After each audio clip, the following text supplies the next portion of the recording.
There's no such thing as a good corporation. Even if you like what they make or grow up with their work, it doesn't change the fact that they're a corpo. It doesn't matter if one is worse than the other.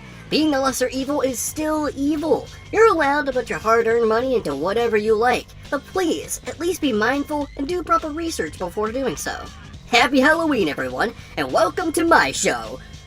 Fuck, I forgot to write the name down before recording this, Jesus Christ. I'm Bisexual Boxers, and today we're going to look at just a few of the controversies of the Walt Disney Corporation, a studio with hundreds of beloved characters, also with just as many sins. Disney being evil is common sense at this point. Even the Simpsons know how evil they are, as they later will be fought by Disney. As for Marvel, which has a lot of controversies behind it, I intend to go over those another day. One last thing. In this series, we'll be going over 3 major controversies that have come in recent years. There's a lot from the past that's worth talking about, but the newer controversies more affect the company. While we'd love to talk about Disney's history with racism, sexism, and thinking women aren't capable of animating, those have at least changed through time, while these newer problems have not. I'm bisexual, and Cackling Pumpkins has been a proud ally for as long as he can remember. I'm not just saying that like a performative YouTuber would.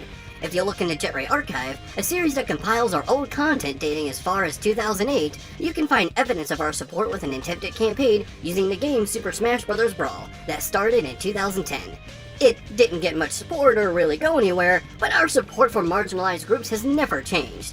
Okay, yeah, my first appearances were a little offensive, even for the time. Don't suck their dick! I already have a bunch of times before. Every night when you fall asleep, 8 hours straight until you wake up. Wanna know why I have a boner every morning? But I promise you that none of those were done with ill intent. He was just a teenager and a gothic slenderman that lacked the common sense to understand how these jokes could have been perceived.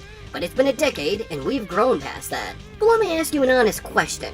What do you think is worse? Making edgy jokes based on marginalized groups, or pretending that you care about these groups for the sake of personal gain? Because in my opinion, they're both equally as bad, and doing so is called being performative. Being performative means that an individual or group is not being sincere about their support, as they care more about impressing others or getting something out of their act. Sometimes it can be hard to tell if someone is being performative or not, but it's still worth calling out, as normalizing performative behavior normalizes the idea that caring for marginalized groups is just a trend to profit off of. Disney is really good at this, as they have a history of adding characters into their films that they'll advertise as LGBT representation, only for them to play a minimal role in the film as they're removed or censored in the Chinese and Russian releases. And despite their supposed support, they have actively fought against it behind the scenes. Originally, there was going to be an openly lesbian relationship in Gravity Falls, but Disney turned it down. It's no wonder the show's creator, Alex Hirsch, called them out on Twitter. And only just 2 years ago, Disney actively has forced Pixar to remove several moments that show same-sex relationships. This is mainly because of Disney's involvement of the Don't Say Gay bill. Despite claiming that they were against it, this was only stated after financially supporting those who were involved in it. And this is why being performative is just as, if not more dangerous than being offensive. Because at least with the people being openly offensive, we know when to tell them to shut up, fuck off, and give them no support.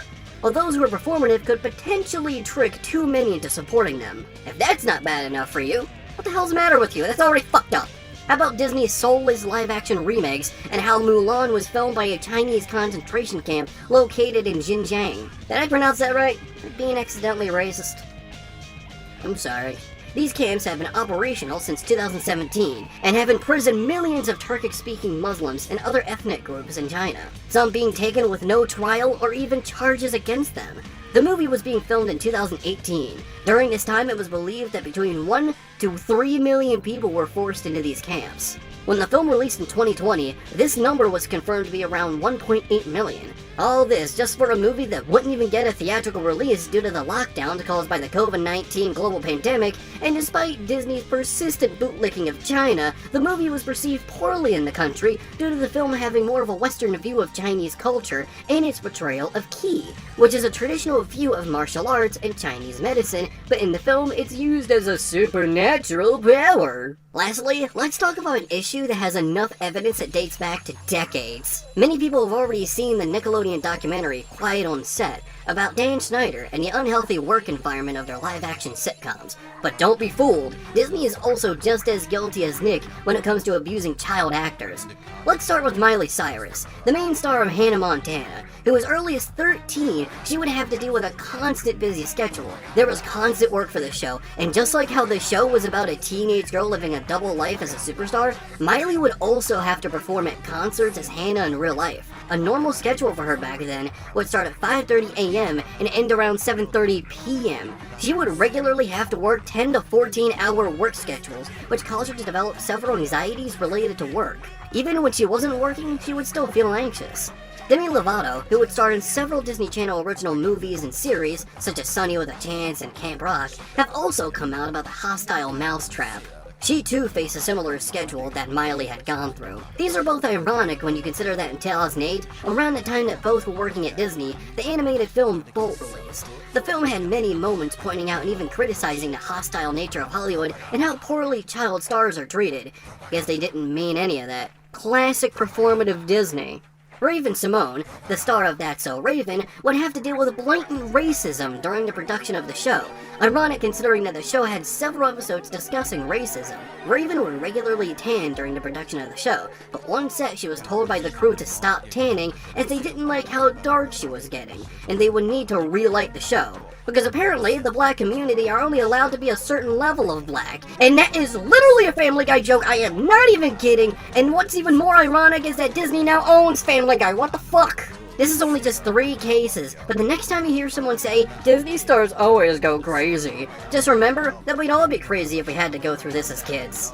No wonder laugh tracks felt so forced. The production of most teen sitcoms were only funny in a sadistic way. People are also using these stories as a reason to put Cartoon Network on top of a pedestal. Look, I love Cartoon Network. It was my favorite of the big 3. But for one, putting corporations on pedestals helps no one. And 2, the only reason you didn't hear about too many child abuse cases coming from CN was because they just didn't produce that many live-action shows, let alone sitcoms. If they did, there would probably be a lot more problems on their end too. So remember everyone, there's no such thing as a good corporation. Happy Halloween!